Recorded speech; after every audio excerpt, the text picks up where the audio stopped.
오늘은 사이코패스와 용심리학에 대해서 살펴보겠습니다. 사이코패스와 소시오패스는 정신과에서 반사회적 인격 장애라고 부르는 대중심리학 용어입니다. 이 두 용어는 심리학 연구 문헌에 잘 정의되어 있지 않으므로 혼동을 일으킬 수 있습니다. 그럼에도 불구하고 이 두 성격 유형 사이에는 몇 가지 일반적인 유사점과 차이점이 있습니다. 소시오패스와 사이코패스 모두 타인의 안전과 권리를 무시하는 만연한 패턴을 가지고 있습니다. 속임수와 조작은 두 유형의 성격에 나타나는 중심적 특징입니다. 대중적인 믿음과 달리 사이코패스나 소시오패스가 반드시 폭력적인 것은 아닙니다. 사이코패스와 소시오패스의 공통된 특징은 공통진단인 반사회적 성격 장애에 있습니다. DSM-5는 반사회적 성격을 다음 특성 중 3가지 이상을 가진 사람으로 정의합니다. 규칙을 어기거나 법을 어긴다. 끊임없이 남을 속인다. 충동적이고 미리 계획하지 않는다. 싸움과 공격에 취약할 수 있다. 타인의 안전에 대한 배려가 거의 없다. 무책임, 재정적 의무를 이행할 수 없다. 양심의 가책이나 죄책감을 느끼지 않는다. 두 경우 모두 일부 징후나 증상은 거의 항상 15세 이전에 나타난다. 사이코패스의 특징을 살펴보겠습니다. 심리학자들은 일반적으로 사이코패스가 타고난 경향이 있다고 생각합니다. 이는 유전적 소인일 가능성이 있습니다. 반면에 소시오패스는 환경에 의해 만들어지는 경향이 있습니다. 사이코패스 역시 어린 시절에 겪은 트라우마와 관련이 있을 수 있지만 뇌심리학자들에 의하면 사이코패스는 대체로 생리학적 뇌의 특별한 성향과 관련이 있다고 여깁니다. 연구에 따르면 사이코패스는 일반적으로 감정 조절과 충동 조절을 담당하는 것으로 생각되는 뇌의 구성 요소가 발달되지 않은 것으로 알려져 있습니다. 사이코패스는 일반적으로 다른 사람들과 진정한 감정적 애착을 형성하는 데 어려움을 겪습니다. 대신 그들은 자신들에게 가장 유리한 방식으로 설계된 인위적이고 얕은 관계를 형성합니다. 사이코패스는 다른 사람에게 많은 상처를 주더라도 자신의 행동에 대해 죄책감을 거의 느끼지 않습니다. 이런 현상은 그들에게 마치 양심과 영혼이 없는 것처럼 보입니다. 그러나 동시에 사이코패스는 종종 다른 사람들에게 매력적이고 신뢰할 수 있는 사람으로 여겨질 수 있으며 때로는 안정적이고 정상적인 직업을 갖고 있는 것으로 보일 수 있습니다. 어떤 사람들은 가족이 있고 파트너와 겉보기에는 사랑스러운 관계를 맺기도 합니다. 그들은 교육을 잘 받는 경향이 있지만 스스로 많은 것을 터득할 수도 있습니다. 사이코패스가 범죄 행위에 가담할 때 그들은 자신에 대한 위험을 최소화하는 방식으로 범행에 가담하는 경향이 있습니다. 그들은 잡히지 않도록 범죄 활동을 신중하게 계획하고 모든 가능성에 대비하여 비상 계획을 세웁니다. 그들에게 사건을 주도면밀하게 조작할 수 있는 능력이 있는 것처럼 보입니다. 이러한 주도면밀한 성향은 사이코패스와 나르시스트가 공통점이 있다는 점을 시사합니다. 다른 점이 있다면 나르시스트는 사람들에게 짜증나는 존재라면 사이코패스는 항상 위험한 존재가 될 수 있다는 점입니다. 소시오패스의 특징을 살펴보겠습니다.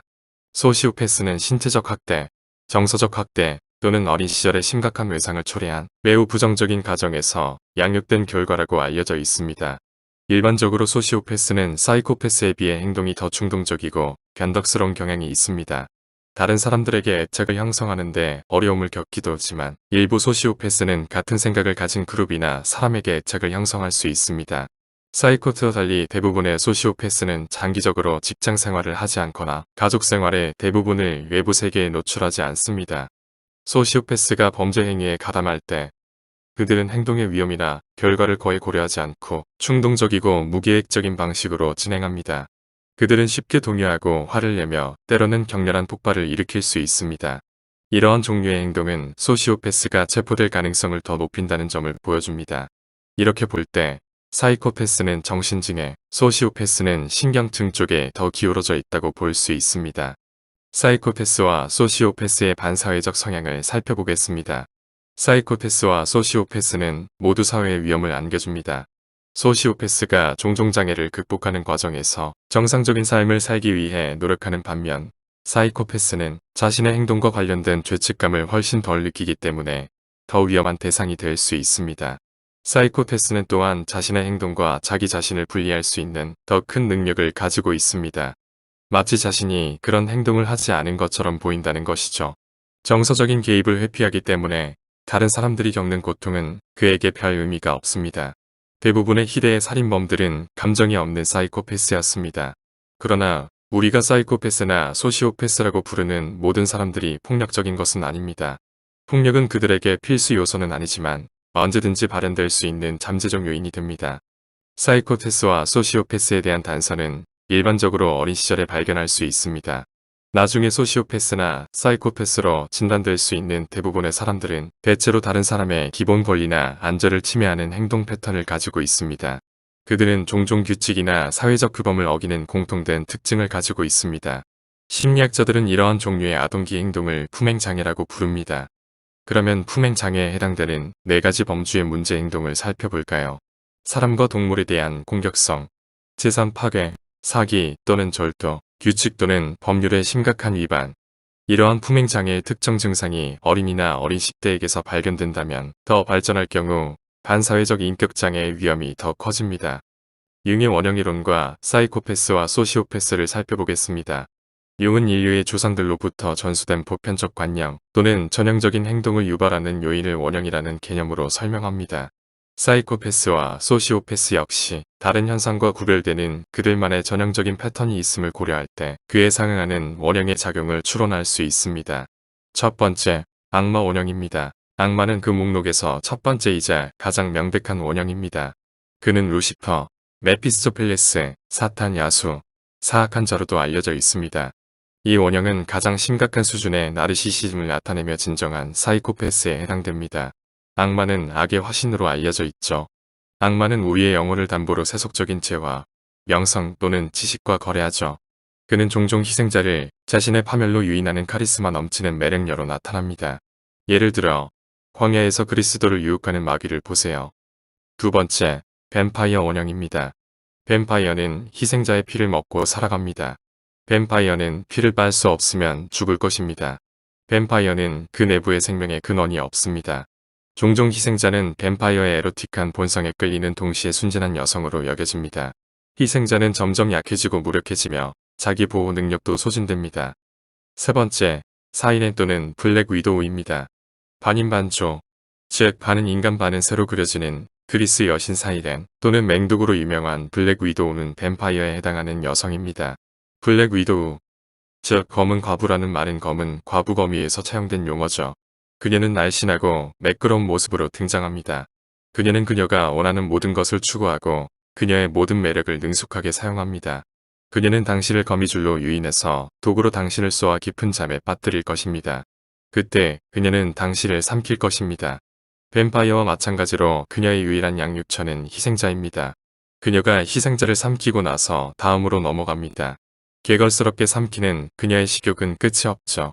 그녀에 관한 모든 것, 심지어 그녀의 믿을 수 없을 정도로 잘생긴 외모조차도 모두 거짓말입니다. 그녀는 종종 그녀의 아름다운 외관 아래에 숨겨진 못생긴 야수로 밝혀집니다.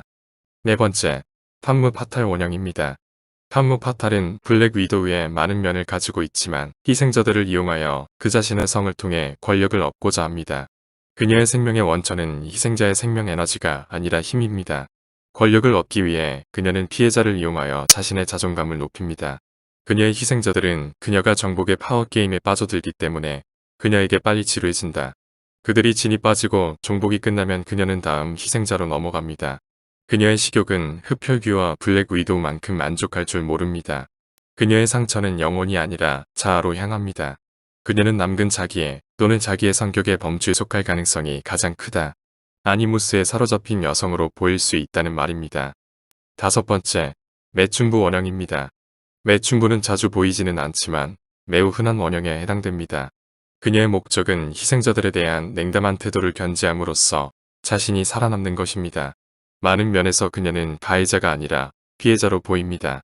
또한 그녀는 자신이 피해자를 돕고 있으며 고객을 피해자로 생각하지 않을 것이라고 믿습니다. 그녀와 그녀의 고객은 팬텀 사이코패스, 즉 유령 같은 사이코패스의 예가 됩니다. 종종 그녀는 경계선 성격으로 드러납니다.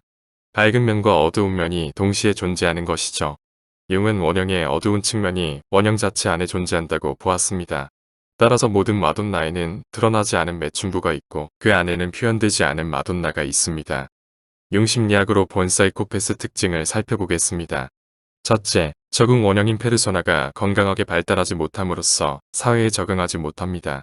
이 현상은 자아부재 상태로서 무의식 상태에서 이기적 욕망만이 지배하는 경우라고 볼 수 있습니다. 둘째, 정서적인 관계를 맺지 못합니다.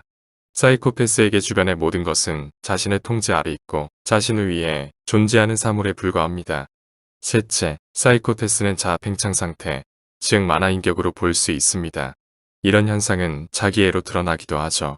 마치 미모의 악한 마녀로 등장하는 아니마에 사로잡힌 상태와 같습니다. 넷째, 사이코패스는 잘 구조화된 일방성에 토대를 둡니다. 정신증이 파편화된 해리든 인격으로 드러난다면 사이코패스는 오랜 세월에 걸쳐 비교적 구조화가 잘 된 모습으로 나타날 수 있습니다.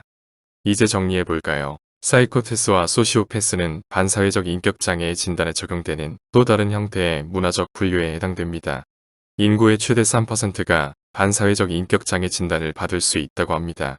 이 장애는 남성에게 더 흔하며 알코올이나 약물 남용 문제가 있는 사람이나 감옥과 같은 법의학 환경에서 주로 나타납니다. 사이코패스는 소시오패스에 비해 더 교활한 경향이 있고 다른 사람들에게 더 매력적으로 보일 수 있으며 평범한 삶을 살고 있으며 범죄 활동의 위험을 최소화합니다. 반면에 소시오패스는 더 불규칙하고 분노하기 쉬우며 정상적인 삶을 영위할 수 없는 경향이 있습니다. 소시오패스는 범죄 행위에 가담할 때 결과를 고려하지 않고 무모하게 행동하는 경향이 있습니다. 마지막 질문입니다. 여러분, 지나칠 정도로 냉정하고 차분한 사람은 좋은 사람일까요?